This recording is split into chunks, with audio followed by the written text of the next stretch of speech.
Bible में क्या लिखा है? तुम ईश्वर के राज्य,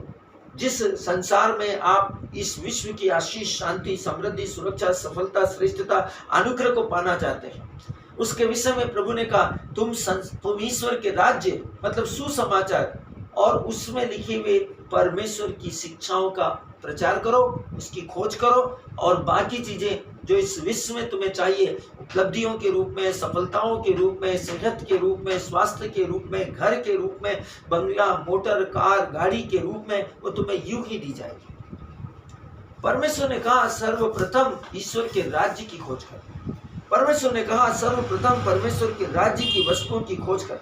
बाइबल इसीलिए कहती बहुत सी चीजें आपका ध्यान आकर्षित करने के लिए होड़ में हो सकती है,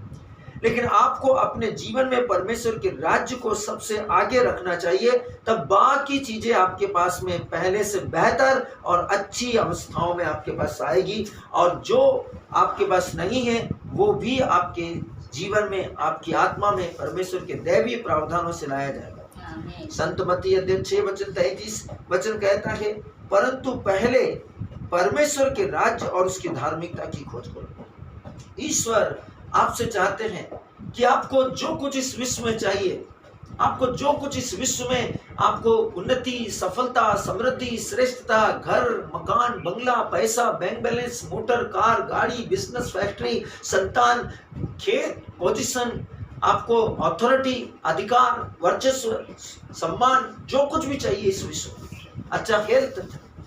पोजीशन, प्रोटेक्शन, जो कुछ भी आपको चाहिए, परमेश्वर का वचन कहता है, सर्वशक्तिमान का वचन कहता है, वो तुम्हें यूं ही मिलेगी जैसे ही आप ईश्वर के राज्य में आत्मा के द्वारा काम करते हैं, जैसे ही आप ईश्वर के राज्य में परमेश्वर के दैवीय प्रावधानों के साथ जुड़ते हैं, जैसे कि आप ईश्वर के राज्य में परमेश्वर की अद्भुतता, दिव्यता, भव्यता, अनुग्रह, महिमा, सामर्थ्य, सत्यनिष्ठा में काम करते हैं, आप परमेश्वर के दैवीय प्रावधानों के साथ जुड़ जाते हैं।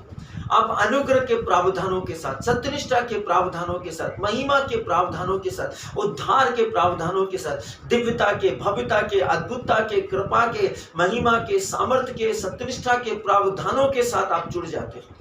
परमेश्वर का वचन कहता है आपकी आत्मा में परमेश्वर की अलौकिकता, परमेश्वर की दिव्यता, परमेश्वर की भव्यता, परमेश्वर की महिमा, परमेश्वर की सत्यनिष्ठा, परमेश्वर की सामर्थ्य, हर वो वस्तु जो आपके पास होनी चाहिए, हर वो वस्तु जो आपके जीवन में होनी चाहिए, हर वो वस्तु जो आपके जीवन का हिस्सा होने चाहिए, जो इस विश्व में किसी दूसरे के पास नहीं हो सकती, वो केवल आप ही के पास हो सकती है। वो आपके पास इसलिए नहीं है क्योंकि आपने ईश्वर के राज्य और उसकी धार्मिकता में काम करना बंद कर दिया है। परमेश्वर ने कहा सबसे पहले ईश्वर के राज्य और उसकी धार्मिकता की खोज कर, और क्या लिखा है अगला वचन, बाकी वस्तुएं तुम्हें यूं ही मिल जाएगी। ये अद्भुत है,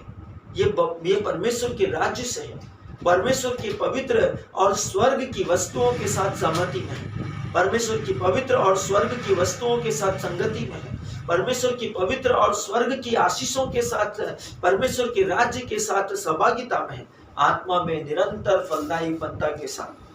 ईश्वर हमेशा अपने प्रियों की प्रार्थना सुनता है, और वो चाहता है कि उसके प्रिय उसकी बात सुने, उसके प्रिय उसके निर्देशों को माने, उसके प्रिय जो कुछ उसने कहा उसका आज्ञा का पालन करे। परमेश्वर चाहता है कि आप और मैं, जैसे प्रभु यीशु मसीह ने अपने जीवन काल में पृथ्वी पर रहते समय परमेश्वर की इच्छा के लिए काम किया, और हर बार जब वो किसी मनुष्य को, किसी बीमार को, किसी दुखी को, किसी मृतक को, किसी थके मांदे और बोझ से दबे हुए व्यक्ति को चंगाई प्रदान कर रहा था, उसने कहा पिता मैं धन्यवाद देता हूं कि तूने मेरी सुन ली। उसने निरंतर परमेश्वर को धन्यवाद दिए, उसने अपनी आंखें उठाई, अपने आप को, अपना फेस को स्वर्ग की ओर किया, अपने हाथ उठाए और ईश्वर को, जो परमेश्वर का अनुग्रह है, उसके लिए उसने धन्यवाद दिया। क्या उसने ये आपसे नहीं कहा जब तुम प्रार्थना करो तो इस प्रकार प्रार्थना किया करो, हे हमारे पिता तू जो स्वर्ग में है, तेरा नाम पवित्र माना जाए, तेरा राज्य आवे। जैसे ही आप उसके राज्य की आशीषों की घोषणाएं करते हैं,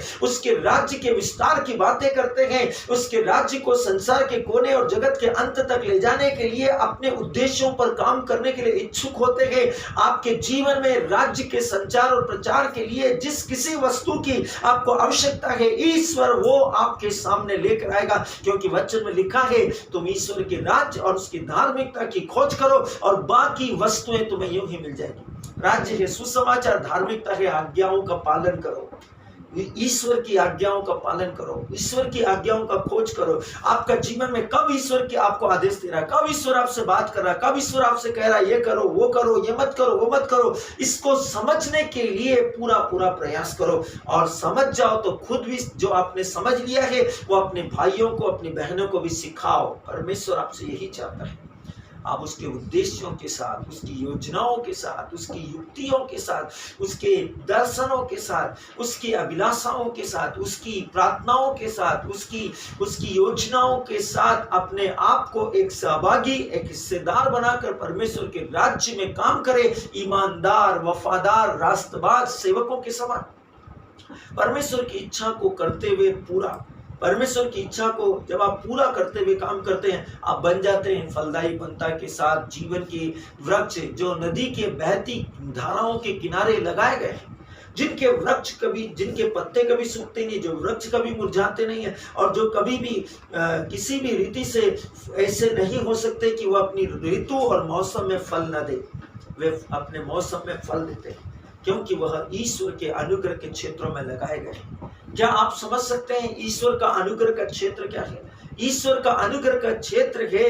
परमेश्वर ने आपको फ्री में अनंत जीवन दिया है। और यदि आपने आपको फ्री में अनंत जीवन दिया है, इसका मतलब है कि आप पूर्ण रूप से पाप और अंधकार से मुक्त होकर सुरक्षित स्थानों में लाए गए हैं, पवित्रता के स्थानों में बिठाए गए हैं, और अंधकार और उसकी शक्तियों से अलग कर निष्कलंकता में आप खड़े किए गए हैं उसके राज्य में, उसके दाहिनी ओर। तो परमेश्वर चाहता है कि आप उन आत्माओं को जीते, उन आत्माओं को भी लेकर आए, उन आत्माओं को भी जिन्होंने आज तक प्रभु यीशु मसीह को अपने प्रभु और उद्धारकर्ता के रूप में स्वीकार नहीं किया, ताकि वे भी पाप मुक्त जीवन जिए, वे भी निराशा, डिप्रेशन, परेशानी, सताव, अंधकार, तेरा मेरा, झगड़ा, लफड़े, सताव, तनाव, दबाव, डिप्रेशन, अंधकार की शक्तियां, विषाद, व्यभिचार, लंपटता, परस्त्रीगमन, धोखा, छल, कपट, इस प्रकार की शैतान और उसकी युक्तियों से मुक्त होकर निष्कलंक, पवित्र, शुद्ध, अति शुद्ध, अति पवित्र और परमेश्वर की सिद्ध इच्छा में चलने वाला एक ईमानदार, वफादार, रास्तबाज जीवन, जैसे आपको परमेश्वर ने उस चुनाव को करने का अवसर दिया, परमेश्वर चाहता है कि आप अपने भाइयों को भी उस राज्य में लाने के लिए प्रयास करें।